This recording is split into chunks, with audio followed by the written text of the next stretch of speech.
Is this thing on? I think it's on. We are live. Let's see if I can do this. I've never actually caught myself live. I don't even know how to do it. Isn't that weird? Anyway, what's happening, everybody? Everybody's having a fantastic whatever day you're watching this. Yes, a rare road show. Typically, the road shows are, you never really know how they're going to go. What I'll do is I'll typically hop on here if I'm traveling and hang out with you guys, answer some questions. Road shows are typically pretty chill. I don't really go off on any kind of rants or anything like that. Basically, I'm just here to answer questions for you guys and maybe talk a little bit about, you know, some of the DMs that people hit me up with, or some of the comments that folks have left, really to try to catch up with some answering about them questions, projects that I'm working on, things that I've been trying to do, and you know, just generic stuffs like that. So I will check in with you early birds, and then I'll get into some questions that have come up that hopefully I can help some folks out with. Nitro is in, Skids is in. Got the hang loose saying, hey B, how about them two-wheeled machines? Coming up on that here pretty soon. I'll be chatting with you. Boosted Hemis, hey, from North Carolina. So let's talk about the two-up stuff. I think I found a dude locally that has so you guys may not know this, I'm a big Triumph fan. I love Triumph motorcycles, always have. And so I have a 98 T595, which is a 955cc triple, and it's a Daytona. So basically the way Triumphs work, the earlier Triumphs were, you would get a chassis designation. So it'd be a T509 or T595.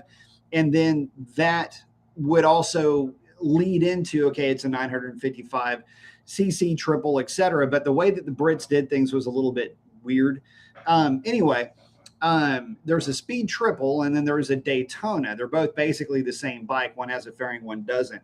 I think I found a dude locally that has a speed triple that he's parting out completely with no title, and I might be on the hunt for another speed triple. So we'll see. What I kind of want to build, I've gotten really used to my Daytona having no body work on it. And so what I may do is basically clip-ons on a speed triple, go like a 1 down, 2 or 3 up on the gearing, and just make something that is just specifically nothing but, you know, me doing wheelies down the freeway with this thing. That's basically all I want to do with the naked bike. So the full fairing stuff, I'm kind of the opposite of a lot of dudes. I like the full fairing stuff more if I'm just playing around, twisties, stuff like that. But if I want to act like a complete knob, then the naked stuff's the way to go. An F4 would be pretty cool too, but we'll see about that. No Av is in. What's up?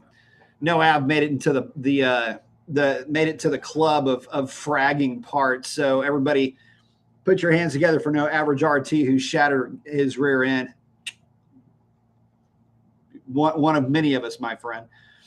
John saying, I asked you earlier about 14 gears in my 5.7. Thank you for responding. Oh yeah, happy to, man. Yeah, that is a non-serviceable rear gear or rear set differential, if you will. So in that case, stick with the 390. You're not going to get any benefit out of the 410s anyway. Even if you could swap them, I wouldn't do it. Ardell's in. Good evening. Rome's in. Yo, Skids. This sickness is grabbing hold. So, dude, listen. The bikes are like Pringles, man. You cannot have just one. And so my wife and I are going to be shopping for something baggerish, something we can go out and just have some fun on. Here pretty soon. I'm leaning more towards Indians and Victories right now, so we'll see how that discussion goes. In fact, one of the ones I'm looking at kind of hard is, I'll have to throw some bags on it in a seat for her to agree to this, but it's an Indian Chief Sport, just blacked out with some bags and an ass neck grabber, and I think that'd be a lot of fun. Decent enough power, more than enough oomph to get you down the road and just be a good looking bike. Plus, it's an 80s throwback bike, which means that I absolutely really love it. So there is that. but yeah, there's no way you can you can separate me from bikes, and they are very addictive very quickly. Um, Sovereign saying this is a treat. Yep, yep. Doing a rare road show. Um, Patrick's asking, greetings from North Carolina, my man. Would it be a huge pain to take classic muscle car like an early sevens Challenger into a reliable daily driver car? No, a lot of people do that. But the thing is, you know, you got to start defining some definitions here. What is your definition of reliable? What is your definition of a daily driver, like a true daily driver?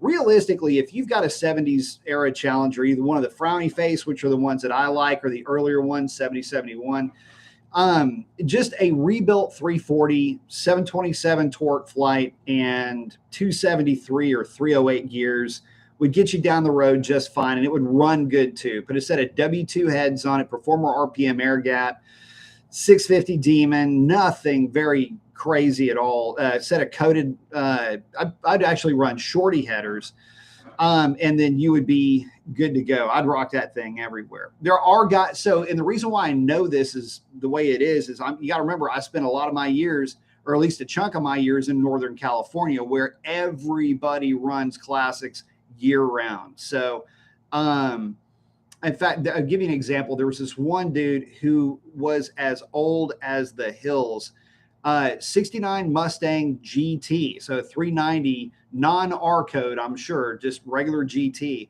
That car looked like it hadn't been washed, but was garage kept. And he drove that car literally every day that I know of that I saw him. And the guy's like, that guy, there are Mustang places infested with Mustangs and darts. So 318, 340 darts, literally all over the place. People take care of them and they just keep running. These are the people, by the way, that consider themselves to be more environmentalists than people that buy EVs, because they buy something and they just maintain it and keep it up. And so anyway, there's a reason why those folks are still driving those cars. They're hand-me-downs, but they've been maintained really well and they keep driving them daily.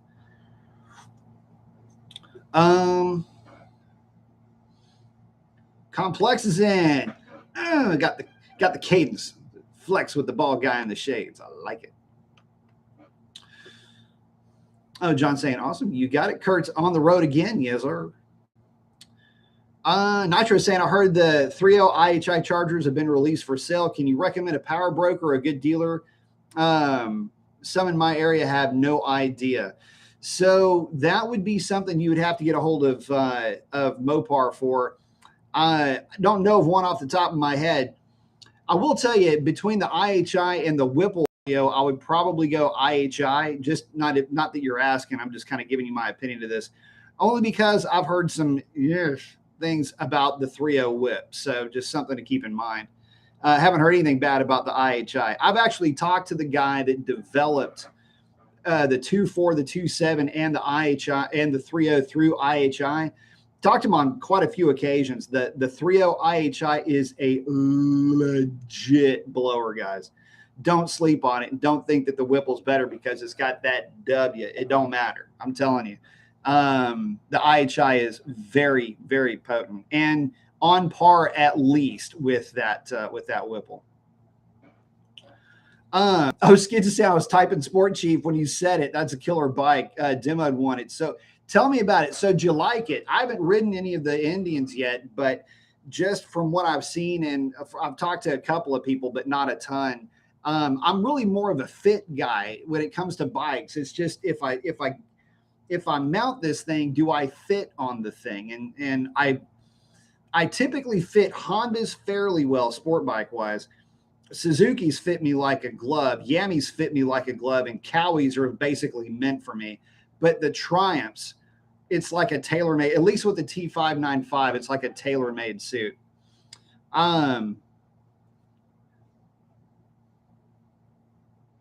Website. Has anybody said anything about the butt dial live? So get a load of this, guys. I don't know if y'all got a chance to take part in this one. Somehow or another, by putting my phone in my pocket, coming home from picking up sushi, I managed to go live out of my ass. And so for those guys that had picked up on the fact that I was live, which I hadn't, we had some guys, you know, they're sending me messages on Instagram, sending my wife messages on Instagram going, yo, you're live, dude. So apparently, so the chairs that we have in that little breakfast area are red.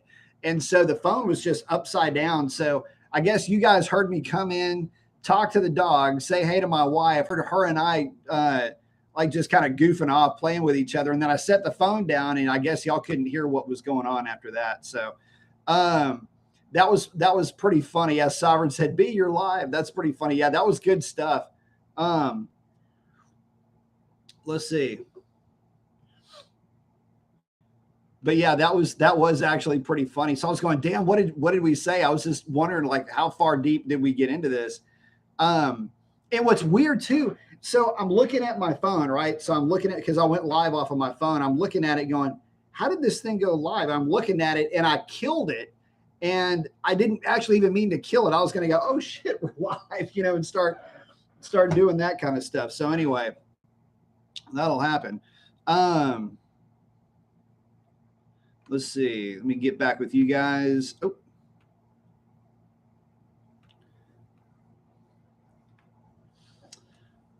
Oh no, I was saying the diff case has a big hole, axle shot, and drive has a crack. That sucks. All is good. Get out of the car with a smile and raise my arms to the crowd. Very nice.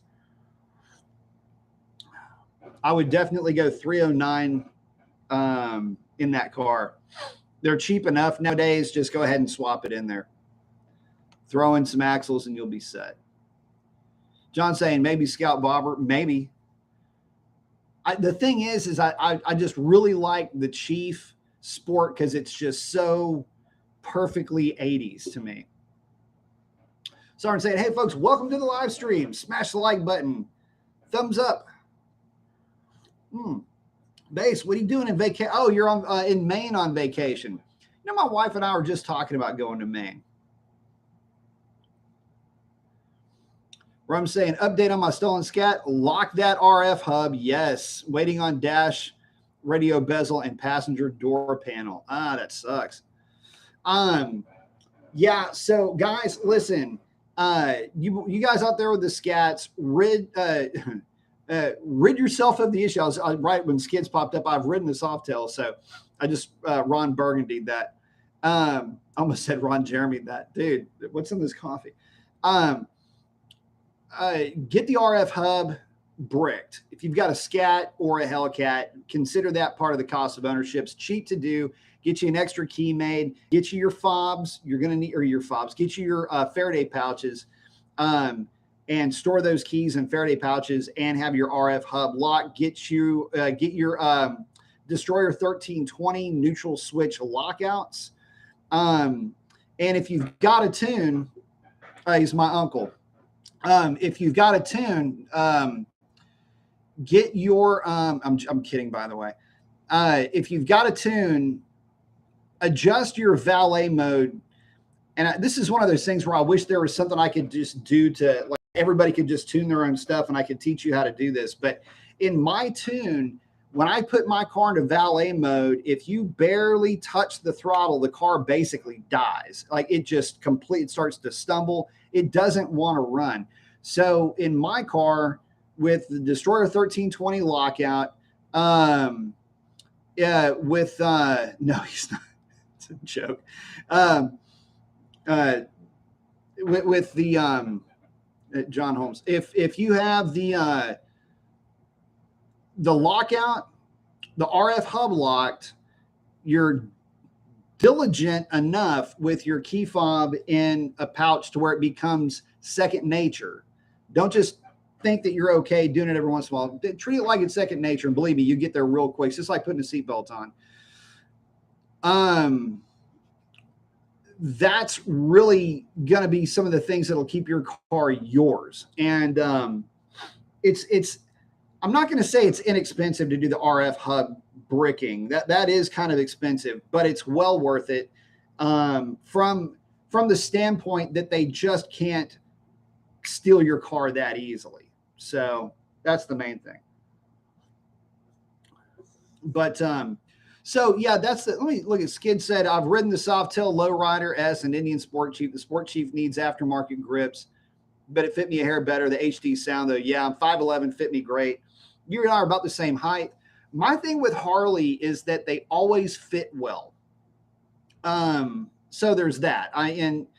So I can't ever fault Harley for ergonomics, and it's tough. It's tough to beat Harley when it comes to some of their bike. The problem is that God, I cannot tell one from the next to the next. I really don't know the differences in bikes. I just have to walk up on one and say, I like that one or I don't like that one. That's basically it for me and Harley. Rum's asking if I know any good aftermarket alarms. I want one that goes off if a leaf lands on my car if the wind blows. There's quite a few that are out there. I couldn't tell you really off the top of my head, but I know that Viper's been leading that for a while. I don't know if they've got Bluetooth enabled type stuff.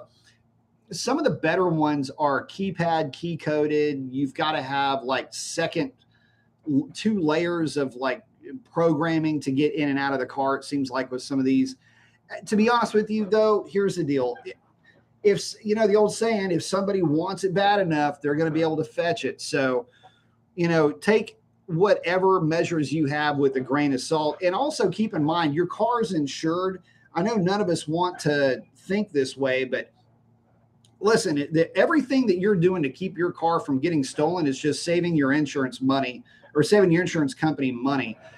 There is a point with me to where I'm like, I can't do any more practically to the car to keep it in mind. The only other thing I could do is wire in some kill switches. But the only issue with that is if in the rare instance there might be something go bad with the switch, then there's that.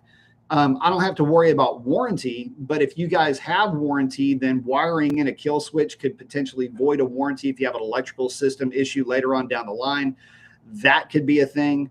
But the reality is that the kill switches, believe it or not, are a lot easier to find than you might think. And a lot of people have a bad habit of talking about the fact that they've got kill switches. So there's that. The other thing is this, and I know that you guys have heard me say this before, but these cars do get stolen. But I would be willing to venture a guess that there's also a lot of insurance jobs that are out there. But the problem is that there's a lot of ways to bypass and break in and steal any of these new cars. Yeah, Fords are really easy, by the way. Chevrolets are really easy. The Mopars get a lot of press, but to be honest with you, with the small pockets of people that do know how and are motivated and can steal the cars, a lot of those guys are doing time now. So a lot of this is kind of waned a little bit.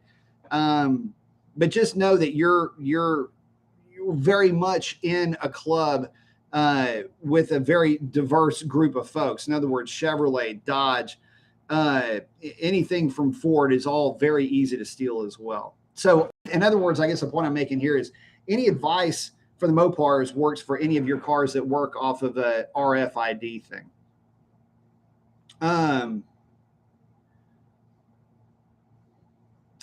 Basically say my scats and private permit parking. Those are typically pretty good. Plus you're in Maine. I don't think there's a lot of thieverist going on up in there, but yeah, keep an eye on it. If you're driving the scat, get you those Faraday pouches I've been talking about.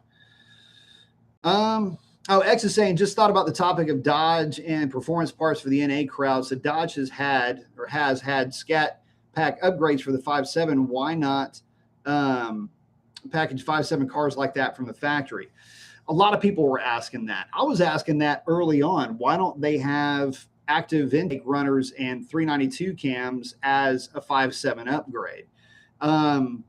If nothing else, you go from 375 to 395 horse with that couple of upgrades. So, there's that. And I also always kind of wondered why there was never an upgrade for the 392. I don't know, because people would pay the money. There's profit to be made there, especially with the 5.7 guys. So is it because it shortens that gap between the 5.7 and the 392? Maybe. But in this day and age, saving money on a car because it doesn't have intake runners or a better cam. It's cheaper to make one engine than two different variants of the same engine. So just make them all better is what I was thinking.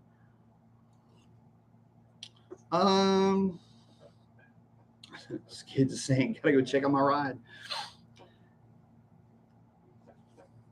So Max asking, should I trade my 2008 SRT8 Challenger in for a new one? Is that 2008 paid off? Because if you're looking at the new cars, they're obnoxiously expensive.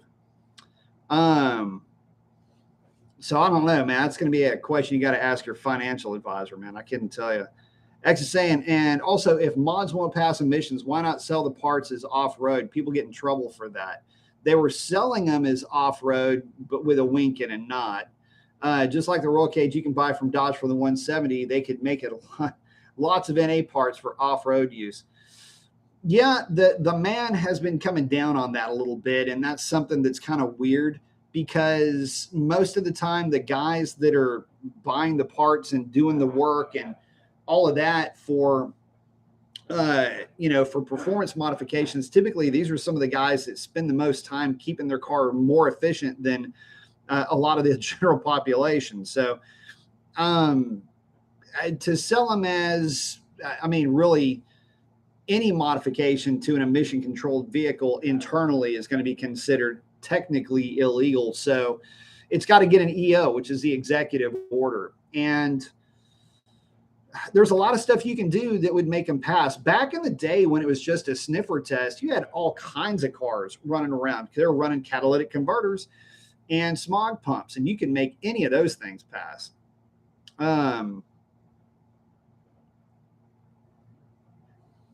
Sovereign saying Demonology is getting his 170 this month. Nice.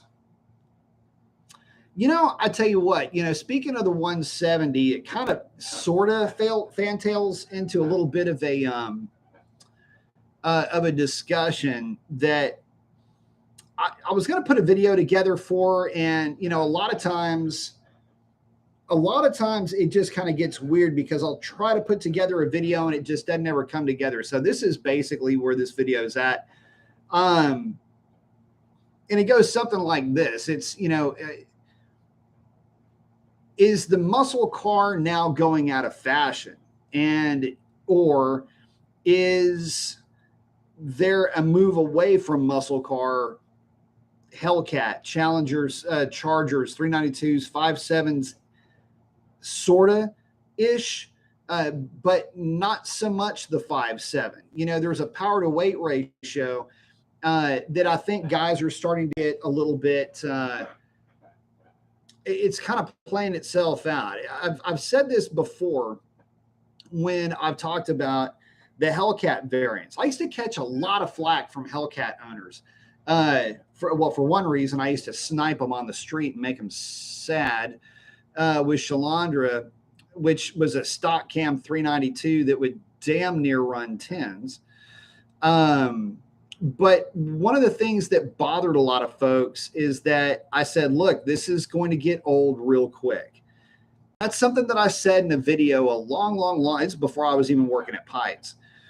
And what I was referring to, and what it ended up referring to, I should say, was the fact that people will get these cars, they modify. This is true of any brand, but it happens a lot with Mopars where guys get a car, they modify it, and then they get sick of it real quick. So, and get rid of it, or it gets stolen. And I know of a lot of folks that have had their cars stolen, and it's weird when it happens, and so anyway, there's a lot of guys that get sick of their cars, and for a lot of folks that have been in and around this stuff for a long time, you're seeing more people leave the muscle car, the pony car, or the American performance car market. You're seeing more people leave than are coming into it. So I've got to think that, there's got to be some kind of a topic here to talk about. I think a lot of that has to do with price. So to give you guys an idea, so Stormy, by the way, the intake for Stormy, that engine intake should be in this week. But anyway, I was at the local dealership. I had one more oil change, one of these free oil changes that I got when I bought Stormy. And so she's up for an oil change. So I always bring my filter, my own SRT filter, and they swap out the oil there. And so I'm wandering around the showroom, and they had one of the new Swinger Challengers. If you're not familiar, Swinger Challenger is the green with the gold wheels. It's a wide body. It's a really pretty car. Like, it's prettier in person than it really has any right to be. And Sticker Plus Dealer Prep. Sticker Plus Dealer Prep on this car was listing at $72,000. I'll let that sink in for just a second. That's $72,000 for a 392 powered wide body, everything's included plus Challenger. I'm not saying that it's a ripoff, because that's not a fair assessment. But what I am going to say is this: to spend $72,000 on that car, or let me put it to you another way. If you built Revlon, aka Little Miss Chandelier, if you built my car online right now, it would be $82,000. Would you spend 10 grand to not have a wide body, but to have a Hellcat? Well, I'd have to say I probably would, but then again, there'd be dealer prep and then dealer markup, everything else. Next thing you know, a car like mine, the on the line price was 82. I would be willing to bet that that car, once you put it in play, would be somewhere around $90,000, which is scary to me because I think that car stickered at 65 or 67. So again, I guess the point that I'm trying to make is this: the cost of these things is offensively ridiculous. I don't care for what reason they're expensive. The reason, I don't care what the excuse is. I can tell you what the result is, though. And the result is that this guy isn't buying a new Dodge anytime soon. That's the issue that you're running into, is that a guy like me, somebody that kind of does the interspheres for a living, is not going to be interested in buying a car when I host a show based around a brand and try to bring you guys content on just, how-tos and vehicle stuff and things like that. I don't even want to get involved with any of the new stuff because the cost is so just offensively high. I don't really know of another way to place it or another way to put it. And you can say that Mustangs are more affordable, and you might be right about that in certain circumstances, although the sticker prices on some of these new cars is absolutely ridiculous coming from Ford. I mean, have you seen the cost on one of the Hot Rod Explorers? I mean, they're badass. Don't get me wrong. I mean, look at the thing. It's amazing. $68,000 or something like that. Cheers. You can buy that thing, or at least be able to justify it. It's just an absolute. So the point here is, yeah, they're too expensive. B, since we're just going to start rattling reasons off, there's nothing that I'm interested in. Dodge has, and Chevrolet too, I'll add Chevrolet to this conversation, is not allowing us any look behind the curtain to give us an idea for what's coming down the pipe. We keep hearing about the Chimera platform and the Banshee, where it could have an inline six, which would be great. It could be hybrid, which would even be greater. It could be electric, which would be horrifically shitty. Only because of the gimmicky ring ding now thing that's coming out of it's just, oh God, it's cringy. No, it's cringe. That is, I don't care how much power it makes.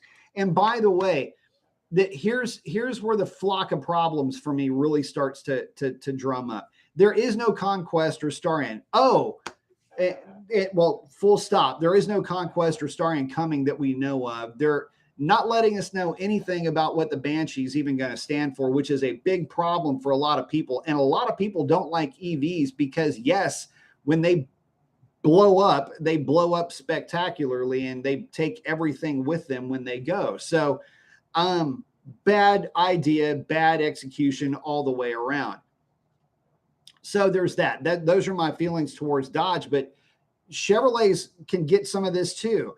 At no point have they said, this is what we're going to do to take the Camaro's place. In other words, Chevrolet has an opportunity to do the exact same thing that Dodge, who has historically made cars that were, or at least were part of a like a DSM, the Diamond Star Motors cars that they had, the gray imports, if you will. When they had Diamond Star Motors type cars with the Conquest, aka Starion, the Talon, and everything else, they had really cool 6-cylinder and 4-cylinder hot rods, legit ass hot rods too.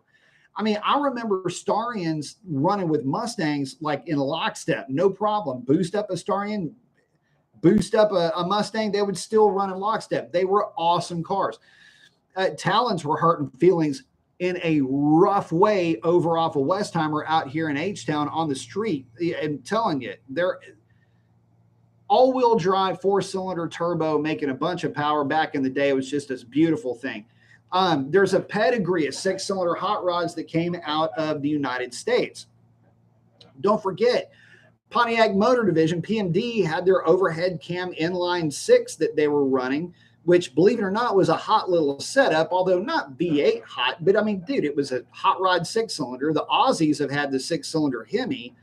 Don't even worry about the Supra stuff or anything like that. This is everything that came before it, or there was at least contemporary, where you had the Grand National, the Cyclone, the Typhoon, the 300Z, the 3000 GT, which would have been another gray import, which would have been the Stealth. God, what is up my face? I'm missing some, but you see the point that I'm making. Dodge, there is a pedigree, a long list of hot rods that you yourself had, 4-cylinder stuff, the 600 turbo, the turbo minivan, which was a badass minivan, a little badass car for that matter, fast for its day. The Daytona, you had the Conquest TS, all that stuff, all fast, the Omni GLH, all of these cars were fast. They were awesome. Why not harken back to that era and give us something like that? Chevrolet didn't really have a lot of that. Now, you did have the PMD stuff, but Chevrolet, until you got to the GNX, the Typhoon, and the Cyclone, I mean, top of the totem pole for sure. But nothing from really back in the day, but that doesn't matter. We're not talking about that. Even Chevrolet's fallen on their face with this, trying to hang on this EV thing. Listen, what is a fad today is not going to be a fad next year, much less 5 months from now. And so many people are turned off by EVs because of the cost, fire hazards, where do you charge them? Some Karen coming by and ripping your charging plug out. All kinds of headaches that you can run into with EVs that people just are not turned on by that. Gasoline's not going anywhere anytime soon. Manufacturers need to figure that out and get on the ball with this stuff. Anyway, speaking of conquests, so I was there for a hot minute, really on the lookout for a Conquest or a Starion just to see if I could fit that Hurricane inline 6 in it. I'm pretty sure I could, but I'm not sure how deep that engine compartment is. But if it fits in a Challenger, it'll fit in pretty much anything. So anyway, just something I was looking at there for a while. But again, I got to have the time, and I got to have the time and the resources to build one. And right now, both of those are a little bit of a stretch to collect.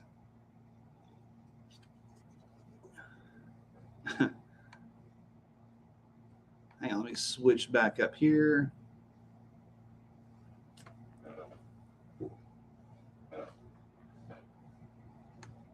Let's see. Oh, basically saying the EPA credits.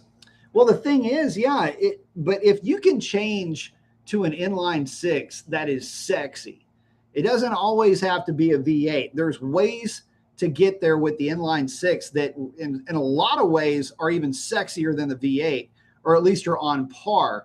And what sucks is that they're completely missing the boat, in my opinion. It's just really, really hard to watch.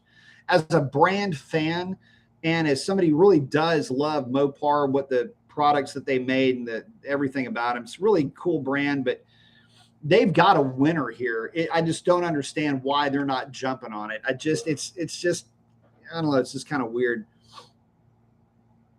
Those kids. Is there a demand for off-road use 5.7 or 6.4 parts? Seems most of those owners want to be able to drive their cars on the street legally. Depends on where you live. If you're in California, you might run into a problem. Everywhere else, I mean, as long as you've got cats on it and it will pass an OBD2 test, most of the time you're fine. There are even places in Texas that you can find yourself in a bit of a weird spot. Found that out when I moved back to Texas from California.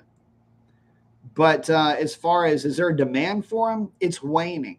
And see, here's the thing. You bring up a good point, Skits, because here's one of the things that I've discovered. Yeah, there's still guys that'll want to put cams in their cars and do all that stuff. But the reality is that guys are looking at it now from a financial prospect, and they're saying, well, listen, I can build a 5.7 to run with a 6.4, but it'd be cheaper for me to just buy a 6.4. And they're already fast. And this is where one of the biggest problems that I ran into working at a shop is trying to explain to somebody that, you are already at a practical functional limit with the 392 in terms of power production. And when you look at, say, for example, people say, well, LSs pick up a lot more power. Well, yeah, because they start off 30 or 40 horsepower less than the 392 at the same displacement. They're undercammed. And so you start to level the playing field, and yeah, they have larger gains because they came from such a lower place, and with a 392, it's just hard to get much more power out of it with a cam, because now I'm up against restrictions with the intake manifold and the realities of a cam on the street. A cam that's big enough to really make some big boy power is going to be a little bit racy, a little bit rowdy on the street. And most guys, I want to chop, chippity chop. Yeah, you wanted it is better the case. After you bought it, you shelled out $4,000, $5,000, $6,000 for that swap, and it's really cool, really neat, and then you got to live with it, and it's just annoying because it's wanting to kind of surge at stoplights, and you're being told, you got to run a converter and all this other stuff. And to do it right, you can absolutely get it right. I'm not saying you can't get it right, and it can be choppy and it won't load up on lights and things like that, especially if it's a manual transmission car. You don't have to worry about a lot of this. But fact of the matter is, most guys end up getting rid of them or getting sick of them. I'll tell you that after about 6 months. It's usually at that 6-month spot that the car gets sold. And then that car is somebody else's problem, and they run away from it. They'll hand you the keys, and then you just see a streak, right? Where'd he go? Abracadabra. Let's see.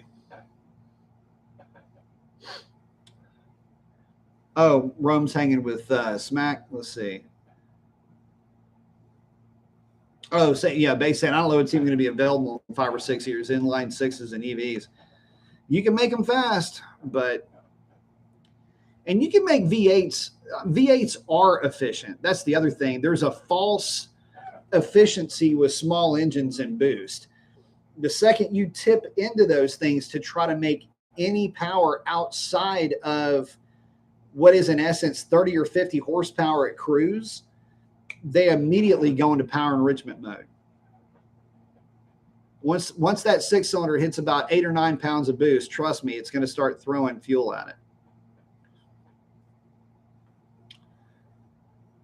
Chevy Block saying, I want to go for a 27 to 19 manual 392.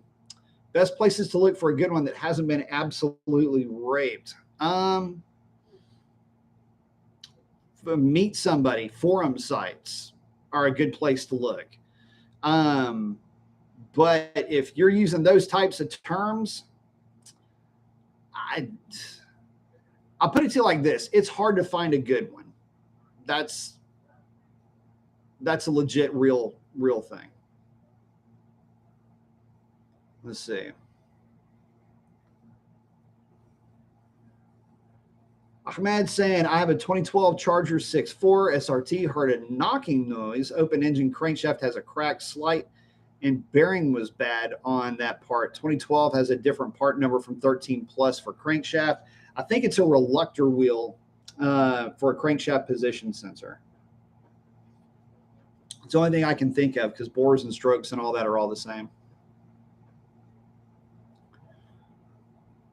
Skids is saying, I have a feeling these inline H6s will never be in anything that a gearhead would deem exciting. It's going to be a hybrid or electric until it's all electric. And there's a lot of places that can't use electric.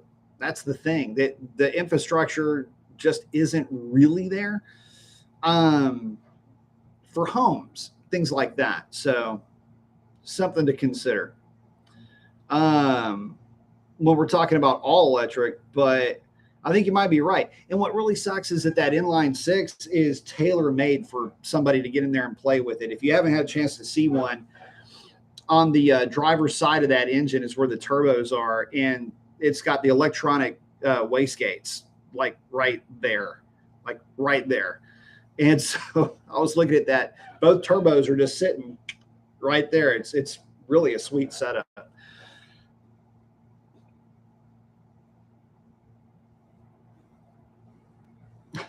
I said my Challenger SRT8 is cam, long tubes intake, no cats, very off-road. Yep. My local dealer calls it a premium. Yeah. Their market correction. It's just some bullshit. Anthony's saying, yo, what's up, Anthony? Oh, Himmy Dad saying 55 grand is the going rate for scats these days. That's nuts. Skin saying, correct me if I'm wrong, but I remember Dodge marketing the Scat Pack was a poor man's SRT 392. They were starting back in 2015 for 38 grand. Good luck finding a 2018 for that price. So yeah, back in the day, you could get a Scat Pack core for like 36 or 38.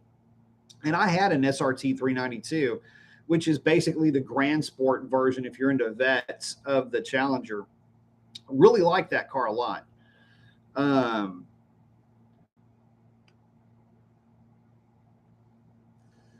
Basically saying I own one of my dream cars, the other one being a super stock, but the markup above sticker is ridiculous. Look at Vanguard Motors. Cheapest Demon is $150. I can't even. It pains me to think that they're at that level these days. Base is saying 67 grand is the going rate for the newer Scats, the TA wide body. Good Lord. Skids is saying Dodge Slant is totally botched, bringing a stealth in as a new SUV. I would agree with that. That could have been something really cool with the H6 sedan. Yeah, I mean, totally wrecked it. Still can't believe that that they branded that thing with the stealth name. Sorry, Dodge Spirit RT. Not surprised they haven't brought it back.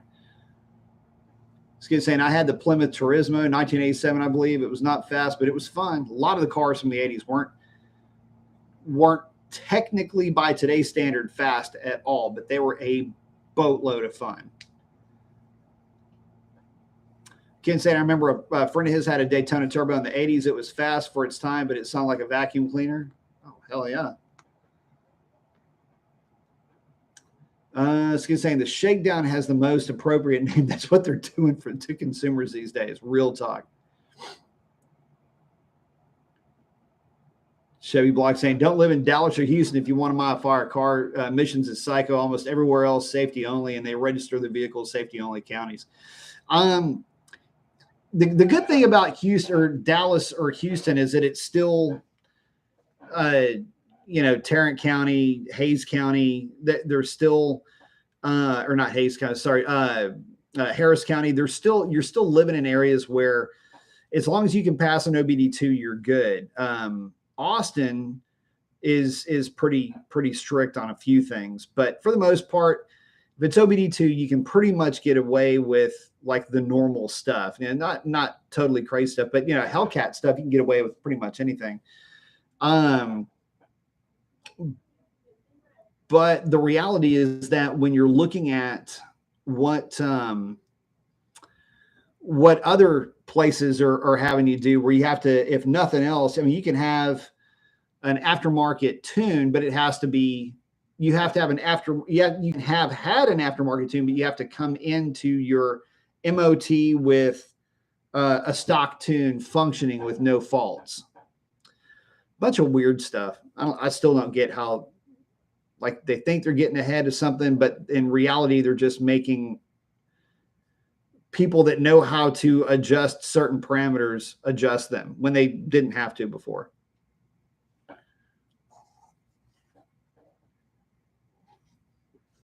Base saying he loves his 392 with the stock tune, smooth as silk. Yeah, they're good cars, man. Kurt's asking if I want to demo a Dark Horse. Absolutely, I would love to. Love to get my hands on a Dark Horse. Not to, the thing is with me is it wouldn't be to just rail on it. I mean, I would love to demo a Dark Horse, mainly because the Mustang's ergos for me are so good. The car just fits really well. At least the GT350 did. I would like to see if it still has that same flavor.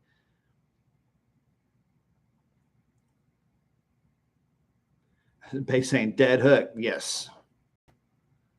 Someone saying on a mobile device, back out, hit that like button. Yes. If you're new to the channel, hit like, subscribe, share, please. John saying, damn, I paid 43 grand for my 22 RT.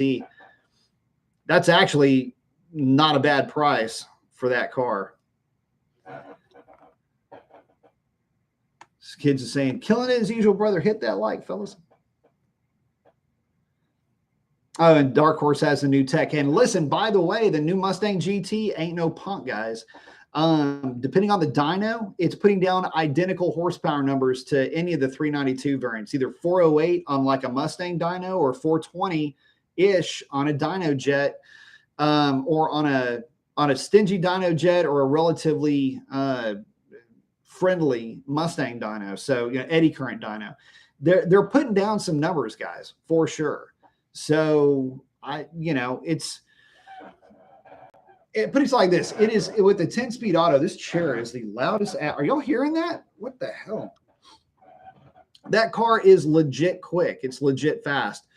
And the 500 horse version, I'm sure is going to be somewhere in like the 420 to the rear wheels, 430 to the rear wheels on a dyno jet. So, or I'm sorry, on a Mustang dyno, and probably around realistically, probably somewhere around 440, 460, depending on which dyno jet you're on. So it's going to be legit. It's going to put down some pretty sick numbers. And it's going to be kind of it's a nail in the coffin in a way for Dodge, the new Mustang GT, not the Mustang Dark Horse. The Mustang GT primarily because it dethrones Dodge as being the NA horsepower king for the masses, if you will, taking the GT350 out of the discussion. So, but let's see, getting back to it, other projects or at least updates. So the bike is in the shop to get a number of things done that I just can't do at my place. So that's going to be fork seals, but more to the point, the fork tubes might have to get a little bit of polishing on one of them. It's another reason why I'm looking for another, like a parts bike, just because they're super cheap and I can get basically an entire motorcycle for next to nothing. But the bike is well on her way, running great, by the way. That bike has never run as good as it does right now. Foxy is doing fine. I haven't put hood pins in her yet. I'm going to make some adjustments to one of the hood latches, or rather hood hinges, so that the hood will latch a little bit easier, although I've got it adjusted to where now it'll pretty well latch. And I may still put hood pins in it. We'll see. And no, I am not going to fix the cowl. I fixed it enough to where everything works now, but I'm still going to leave it dented up because it's just the inside running joke between me and my dad. And let's see, Revlon, what's to do to the car? I am debating putting a different exhaust on that car. I would like to, I think, who is it? Actually, it might even be Pipes. It's not Pipes. Who is it? I got to go back and take a look. But anyway, it's a little bit different muffler setup. It's more of a traditional, like a MagnaFlow type of muffler, big case muffler, but with an H pipe. And so I'm hoping that might shut that thing up just a little bit with the rezos being deleted and the fact that car comes with these itty bitty mufflers. It can be a little bit loud. I was thinking about maybe putting some race bullets back there, but we'll see. If I end up doing anything at all, we will see with that car, because I just drive it. I drove it the other day just to run the thing, and it's such a nice car to drive. I at one point, and I still would consider selling it, but I feel like I'd be selling so many other cars that I've owned in the process. The thing with me and the Hellcat is that it's like it encompasses all of the cars that I've ever really, really liked all into one car. So I don't know. We'll see about that. And the boat is let's see, I've got the new hitch is coming. My brother-in-law and I are going to be basically bleeding the brakes, seeing if we probably needs new wheel cylinders too.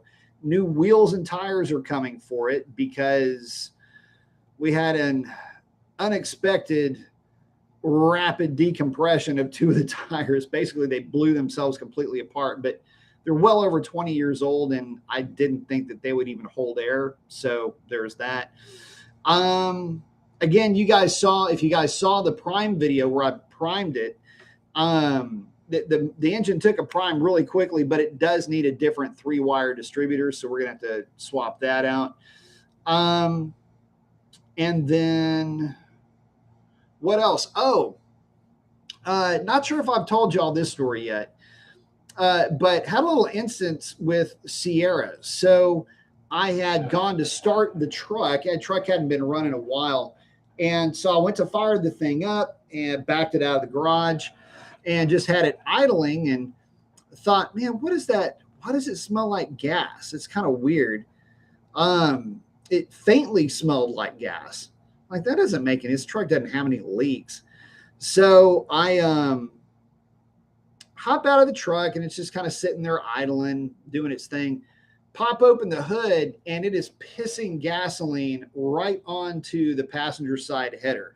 And as the gasoline is beer pissing its way onto the header, it's hitting the header and going, tss, tss, tss, tss, tss. Not catching on fire, just steaming. So I immediately shut the truck off. And anyway, I have since tried to replicate the problem, and I cannot replicate it. There's a fuel filter right there, though, and what I think happened was the seals to the fuel filter might have started to perish, and it was allowing the thing to leak. It's got an electric fuel pump, so it's got some pressure coming out of that line a little bit, not a lot, but I think after I shut it off and got it back into the garage, I think maybe those seals may have just puffed back up, and now it's not leaking, but only because those seals swole up. So there's nothing worse than not being able to find a problem like that right after it's happened. Pretty significant problem. So I'm going to replumb the truck just to be safe. I got a couple of things I'm going to do. They're a little bit different. So there is that. But yeah, those are some updates to some projects. Nothing but fun.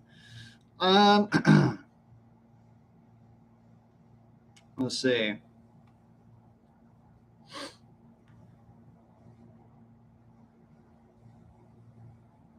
Yeah, Bay's saying the Dark Horse has a lot of new tech. Yeah, it does.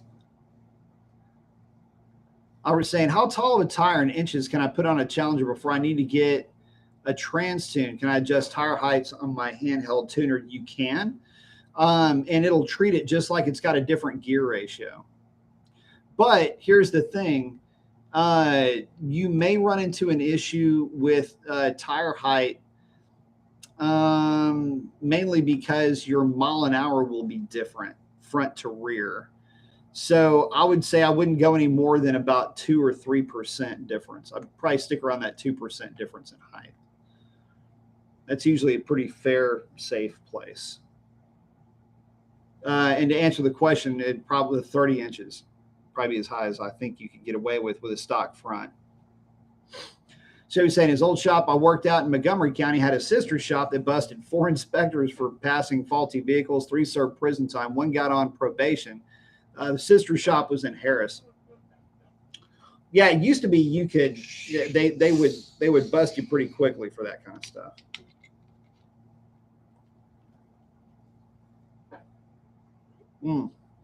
But they wouldn't do it like they wouldn't typically they would use a different car or something like that. There are some things you could falsify.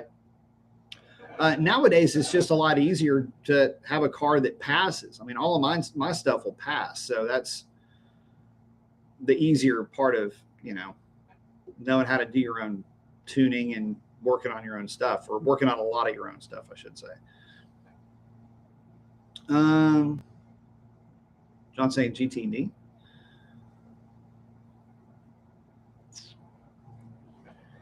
Oh, talking about the new GTD Mustang. A completely different animal. That's going to be pretty sick. $300,000 plus with a divorce transmission. Yeah, that's going to be sick to death.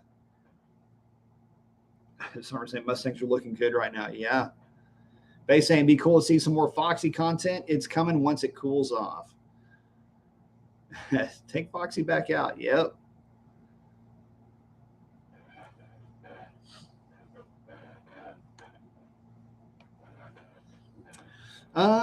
Vince is saying it seems Ford's Coyote and 10-speed had the 392 platform beat by a small margin, only from a roll race. In the quarter mile, you're not going to beat it.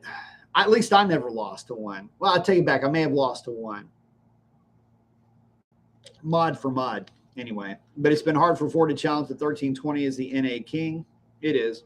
Seems like the Dark Horse is going to do that. It will.